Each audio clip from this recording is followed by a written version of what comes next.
Bonjour les enfants. Alors c'est la dernière leçon de l'année scolaire. Je suis sûr que ça a été une année assez mouvementée, vous avez appris beaucoup de choses. C'était aussi une année un peu particulière puisque vous avez été un peu quand même beaucoup à la maison ces derniers temps. Enfin, le dernier mois vous a permis quand même de retrouver vos amis. Bon, alors pour cette dernière leçon, on va quand même discuter d'un passage de la Bible. Donc le programme, c'est quand même la lecture biblique.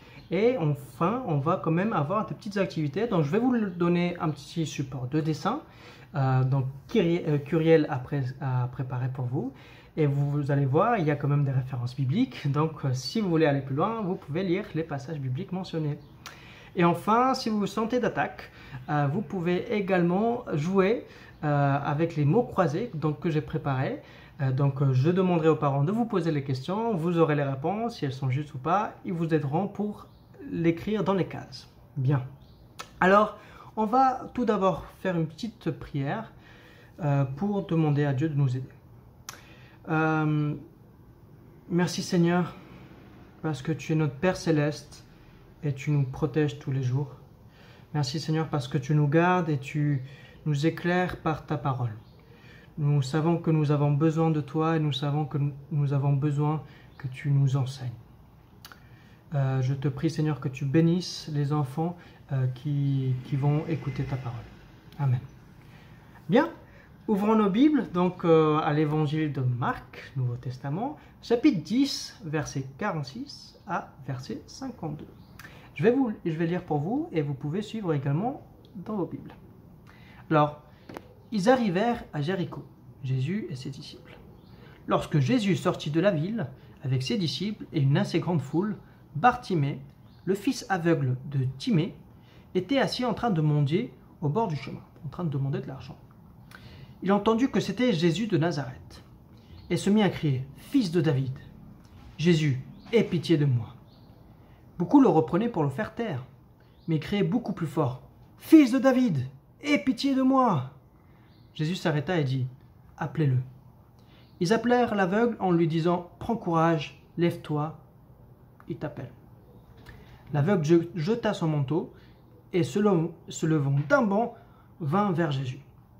Jésus prit la parole et lui dit « Que veux-tu que je fasse pour toi ?»« Mon maître, lui répondit l'aveugle, que je retrouve la vue. » Jésus lui dit « Vas-y, ta foi t'a sauvé. » Aussitôt, il retrouva la vue et il suivit Jésus sur le chemin. Amen. Alors, je vais vous poser quelques petites questions. Comme ça va vous permettre de retenir la leçon d'aujourd'hui. Bien. Alors, première question. Qui était en train de mendier à la sortie de la ville de Jéricho? Et qu'avait-il comme maladie? Bien. Qui appelle-t-il? Et comment est-ce qu'il s'y prend? Comment ont réagi les personnes dans la foule lorsqu'ils crient à Jésus? Et est-ce que Jésus finalement lui prête de l'attention? Comment l'aveugle se présente devant Jésus? Et comment appelle-t-il Jésus quand il est face à lui? En réponse, que fait Jésus? Je vous laisse quelques secondes de réflexion pour vous répondre également.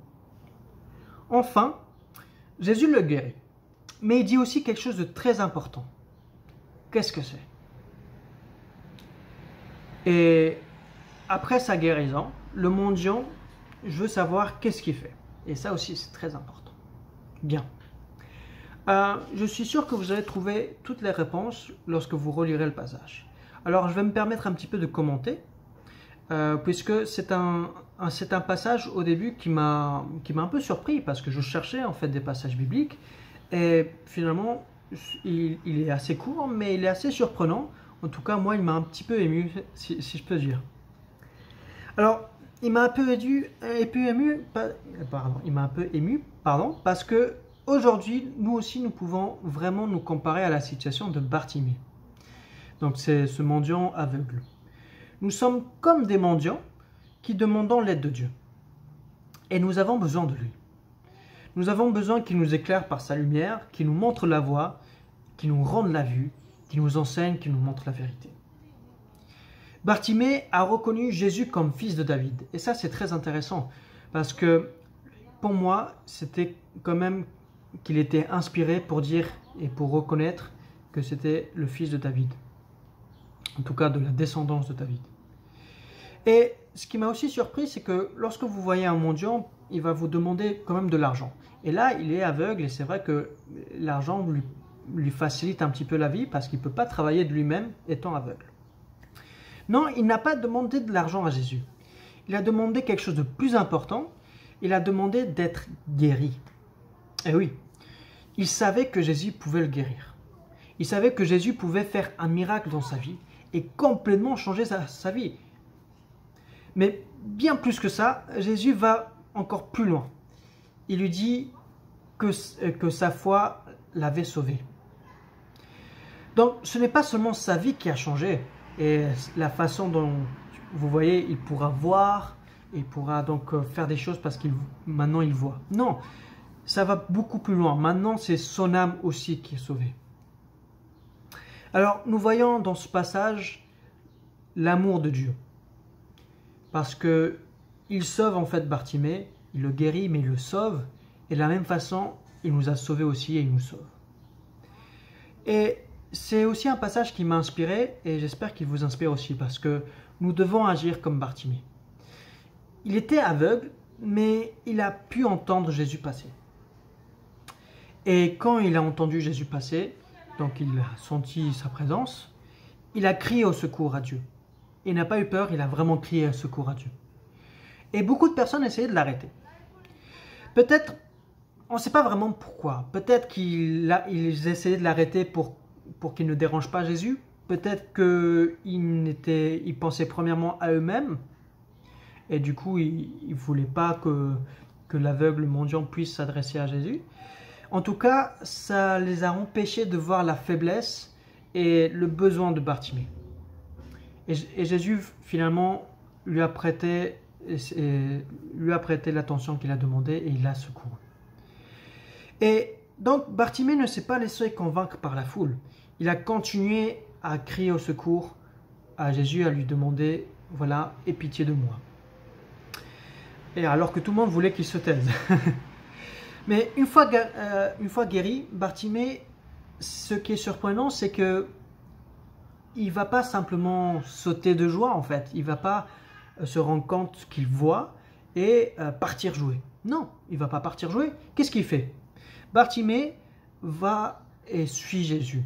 Il suit Jésus sur le chemin. Et ça, c'est quelque chose qui doit nous inspirer. Effectivement, nous-mêmes, nous devons crier à Dieu pour demander son aide. Nous avons besoin de lui pour être sauvés et pour qu'il change complètement notre vie. Et on ne doit pas écouter la foule qui essaie d'arrêter qu'on prie à Dieu et qu'on lui demande de l'aide. Non, il faut courir vers Jésus, il faut se jeter à lui. Et il faut garder espérance en lui, il faut avoir cette foi que Bartimée avait qui pouvait le guérir. Il faut avoir cette foi, il faut garder cette espérance et il faut le suivre. Il faut le suivre. Il faut le suivre car c'est lui qui nous enseigne, c'est lui qui nous sauve, c'est lui notre Seigneur. Amen. Donc, c'est tout pour aujourd'hui. Je vous laisse donc, si vous voulez, relire ce passage et également donc commencer à dessiner et à faire cette activité donc du mot croisé. Bien, je vais peut-être juste terminer par une prière. Merci Seigneur pour cette lecture, pour ce passage, pour cet enseignement. Je te prie Seigneur que tu gardes les enfants et que tu puisses faire en sorte qu'ils profitent de leurs vacances, mais que même dans ces vacances-là, ils puissent te regarder toi, Seigneur. Donc non seulement qu'ils puissent profiter des bénédictions qu'ils reçoivent de toi, mais que ces bénédictions ne les distraient pas, qu'ils puissent garder leur regard centré sur toi. Et qu'ils puissent profiter de ta création et glorifier ton nom. Amen. Voilà, c'était tout pour aujourd'hui. Nous remercions Uriel aussi pour son travail et pour les supports qu'elle nous a fournis. Et je vous souhaite de merveilleuses vacances. Allez, à la prochaine!